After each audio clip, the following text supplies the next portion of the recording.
Hey everybody, welcome to episode 9 of Low Key Track. My name is DJV, your host, and on today's episode we're going to be looking at one of my favorite bands, the Sacred Souls. I first discovered the Sacred Souls a couple years ago. I was basically listening to like a soul music mix, standard stuff, Marvin Gaye, Al Green, and they popped up. The algorithm showed them to me, and it was immediately captivated. They are very reminiscent of that era of music, of that style of music, and the singer Josh Lane, he is phenomenal. It feels like I'm on a cloud every time I hear this man sing. It is great. So I'm going into their second album, actually. So their first album, first let me give you some background about them. So as I mentioned, that they're a soul band. They're originally from San Diego. They started playing out just at like local venues around the city. And they were discovered by Bosco Mann, who is the co-founder of Daptone Records and the band leader of the band Sharon Jones and the Dap Kings, for any of my soul funk enthusiasts out there. And the first song that they ever created is actually their most popular song, which is Can I Call You Rose, a truly amazing love song. And I highly recommend you check it out if you haven't checked it out yet. I know it went viral on TikTok not too long ago, so I think they're starting to creep up in the conversation of getting more and more popular. But their self-titled debut album, it came out in August 2022. And this is their second album. It is called Got a Story to Tell, and it came out in October 2024. So getting into the least popular track, the low-key track, we're looking at One and the Same. So that has almost 500,000 streams versus the most popular song on the album, Live For You, which has about a little over 8.5 million streams. So wanted to understand why that is. Well, here's what I think. The first thing I wanted to point out immediately, which I pointed out in previous episodes about some of these songs, and it goes no different here. This song is towards the end of the album. It is the 11th track of about 12 tracks, and I think that does hurt it in the grand scheme of things, because considering how people listen to music, it's very much listen to an album once, take some songs you like, put them on a playlist, let it rock that way. And I think One and the Same kind of suffers from that because it's not immediately catchy. It's not immediately it's not like, what's the word I'm looking for? It's not super earwormy and immediately radio friendly, if that makes sense. Like Live For You, which is a phenomenal track and one of my favorites on the album. It's already got that upbeat, happy tone to it, and it has those, I won't say generic lyrics, but like a little bit saccharine lyrics of like, get up, live for you, follow your dreams, standard motivational speech in a way. But he makes it sound really good, and I can see why it's the most popular track. But unlike that, One and the Same is a very serious song. So one of the key differences between this album and their debut album is that their debut album was very much a lot of love songs, a lot of happier, more upbeat, or rather happier songs, I should say. And that immediately took on audiences who were just, looking for that escapist music. And don't get me wrong, it's great. I love it. And it pretty much catapulted them along with their immense talent. I'll give a shout out, Sal Simano on bass, Alex Garcia on drums, and Josh Lane singing. They're a killer trio together. But going back to specifically this song, it is quite serious and it's quite painful. They took a much darker direction with this album, just through their own shared life experiences, and wrote that into the music, talking about heartbreak, falling out of love with somebody. And on this particular song, it feels very reminiscent of What's Going On by Marvin Gaye. It's very much, I'll just read the first few lyrics for you and you can interpret it from there. Hungry people fed bombs, not bread. Hurting people being misled. Wealthy people turn a blind eye. When will the people wake up and realize? That's the first verse. And it's very, very clear to me why this is the low-key track, because people don't want to hear this right now. And I say that very sadly, because people need to hear this right now. Some of the best music that has ever been released are protest anthems, are songs speaking about injustice, speaking truth to power.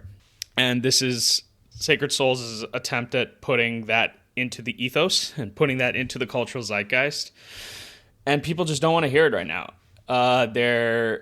We're very fragmented right now as a society, and we are kind of in our own bubbles, and social media definitely does not help with that.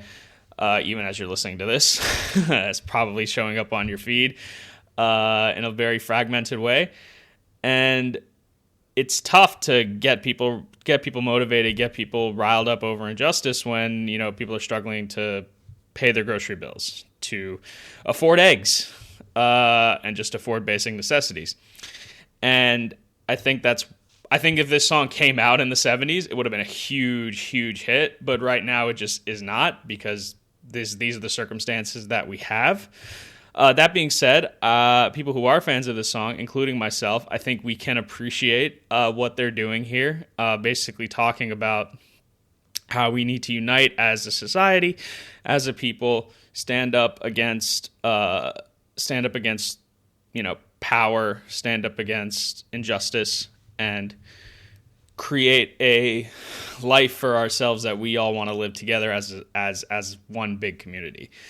And they're yearning. Sacred Souls are yearning for this, and I think this has been a very popular trend within soul music itself. There's a lot of stuff in addition to your standard love songs and your standard songs about relationships. There are songs that speak about injustice, that are very political in nature, and contribute to an overall cultural experience that's going on. And this is another entry into that.